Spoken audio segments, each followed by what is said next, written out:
Olá, seja bem-vindo a mais um vídeo aqui do Nada Trivial. Hoje, sextou. E se sextou, é dia da gente conversar sobre cérebro forte. O que a gente pode fazer para fortalecer nosso cérebro, Strong Brain. É o quadro da sexta-feira aqui do Nada Trivial.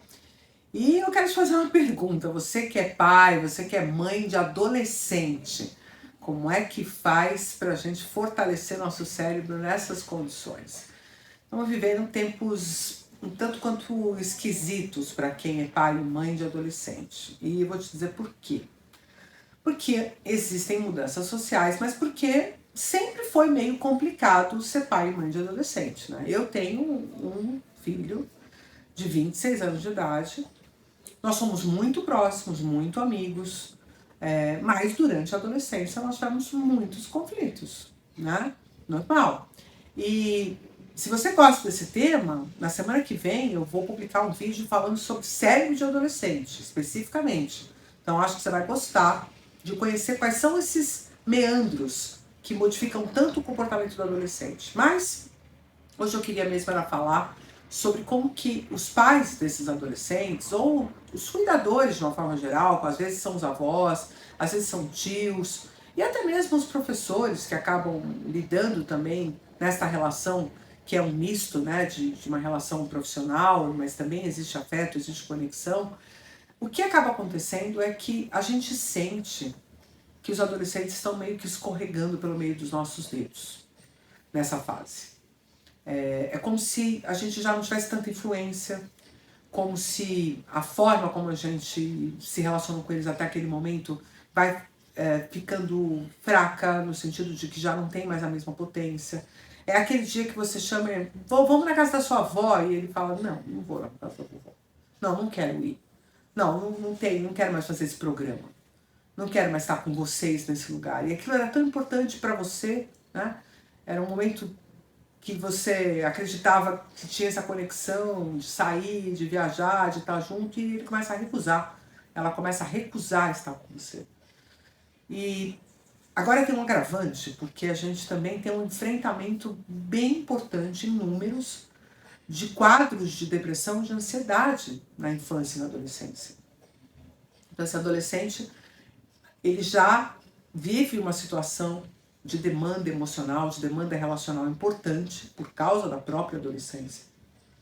Ele precisa ser aceito no grupo em que ele está, e a ser aceito por grupo nesse exato momento social não é simples, porque há muitas exigências a serem cumpridas, né, pelas redes sociais. Você precisa saber determinadas coisas, agir de determinadas formas, estar, né, por dentro dos principais memes, séries, livros, narrativas, fofocas, e saber e estar envolvido, e questionar, e opinar.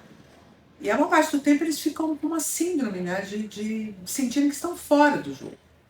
Isso leva ao agravamento da condição da própria saúde mental do adolescente, que nesse momento tem como um dos seus principais objetivos de vida ser aceito pelo grupo no qual ele está se inserindo.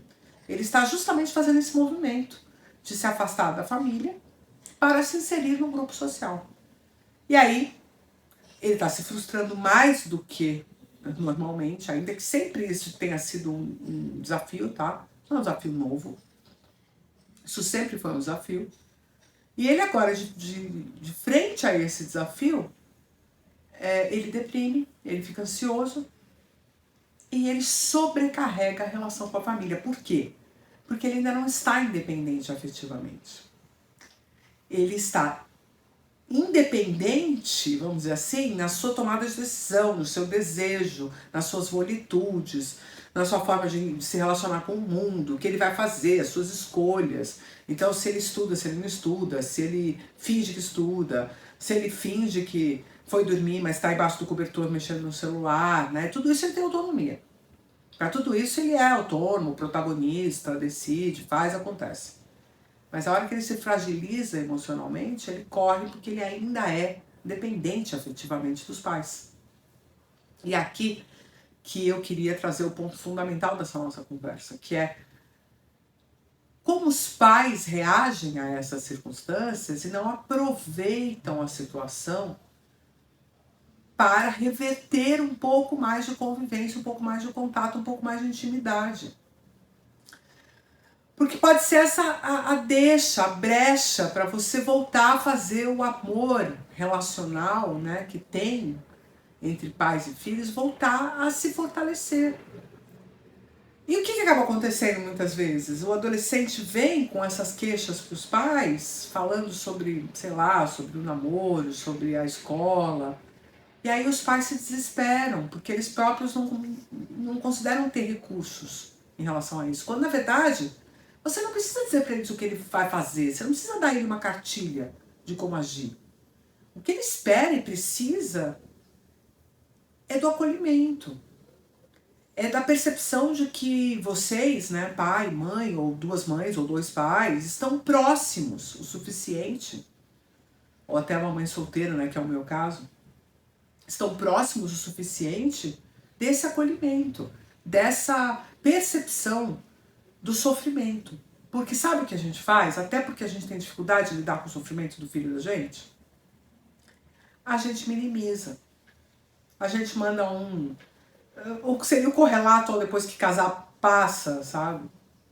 Que é, isso não é nada, você vai ver que as coisas são assim. Sim, a gente que já viveu 40, 50, 30, 40, 50 anos, a gente sabe que as coisas são transitórias. E a gente sabe que viram problemas maiores. E que aquilo ali, aquela intriguinha, aquela briguinha com o namorado, ou com a melhor amiga, ou com o amigo, ou o bullying que sofreu, quando é, né, uma coisa mais leve, vai passar. E diante da gravidade das coisas do mundo, ele próprio vai perceber que aquilo era pequeno. Mas naquele momento, aquilo é gigante. Aquilo é tudo.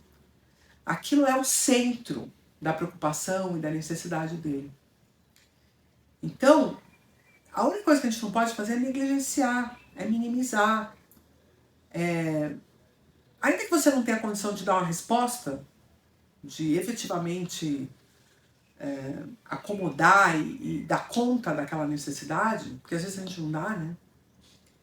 Às vezes a gente nem conhece o problema que ele está apresentando, né? Porque aí foi uma briga que teve no joguinho, porque aí roubou um caractere que ele tinha, que tinha sei lá, umas coisas que você vai falar, caraca, isso é uma bobagem incomensurável.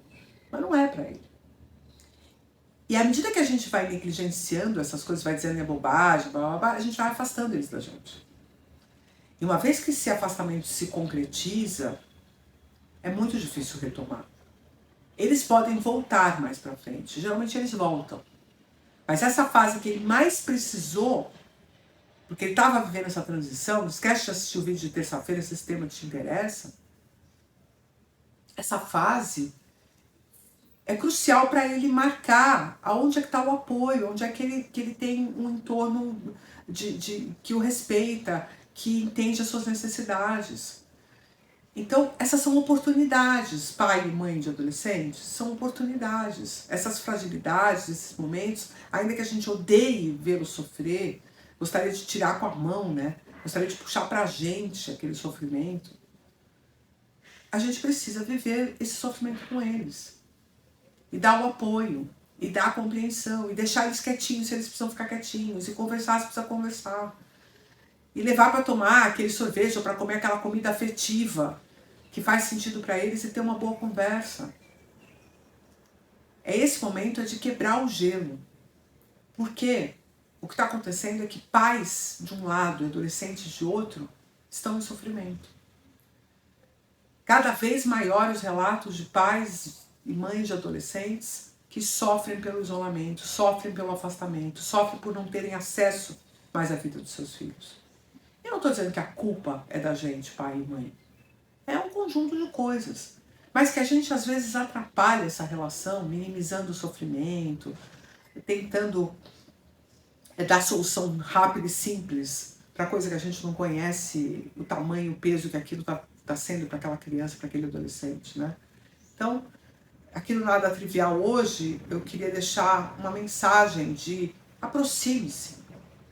E olha, às vezes a gente fica chateado porque tomou um chega pra lá, um sai do meu quarto, e aí a gente se toma do nosso orgulho de ser pai e mãe, de ser quem manda, de ser quem provê, e começa com um discurso horrível de essa casa é minha, de você não manda em nada, de o dinheiro é meu, eu te sustento, que não ajuda, sabe?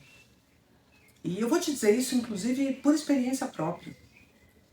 Porque se tem um arrependimento que eu tenho do tempo em que meu filho era adolescente, era quando eu, de posse de toda a minha raiva, de tudo que eu ficava chateada dele não fazer, que eu queria que ele fizesse do meu jeito, eu apelava para esse tipo de argumento. E hoje eu sei o quanto eu errei nesse quesito. Ainda que eu tenha me aproximado dele em tantas outras coisas. E o mais legal, e quem sabe que seja o que me fez não perder meu filho em momento nenhum dessa, né, de forma assim, contundente, eu sempre tive acesso e proximidade com ele. É que eu tinha condição de pedir desculpa. Então isso é uma outra coisa que os pais precisam aprender, porque a gente erra, amor. Eles irritam a gente, eles passam do ponto. E aí a gente perde a mão. E nesse momento é importante pedir desculpa, porque com isso você vai ensiná-lo, inclusive, a pedir desculpa para você também. E a relação vai se tornando cada vez mais amigável. E acaba esse pé de guerra, ou pelo menos minimiza esse pé de guerra. Que o resultado natural disso é um enorme desamparo, tanto do adolescente quanto dos pais. Então, que tal nesse final de semana você ter uma atitude na direção do seu adolescente, mas não faz igual aquele rapaz não que foi na terapia e a terapeuta conseguiu demonstrar para ele, né, junto com o que ele estava contando, quanto que ele tinha esfriado a relação com a esposa, né? E aí ele passou no floricultura, pegou um buquê de rosas, passou no restaurante japonês, pegou uma comida para viagem, comprou um bonito presente para ela, chegou em casa todo cheio de amor para dar. E ela olhou para ele e falou assim, ué, o que você está aprontando?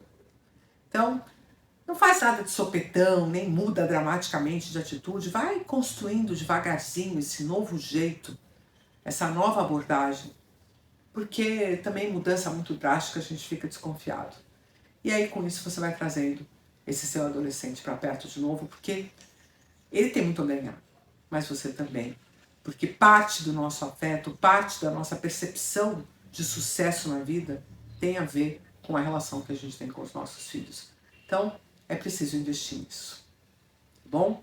Fica aqui a minha reflexão de sexta-feira para você, aqui no Strong Brain do Nada Trivial. Você já sabe, todo dia útil é dia de vídeo novo por aqui. E eu estou preparando novidades para o final de semana. Não vou ficar nessa promessa vã não, viu?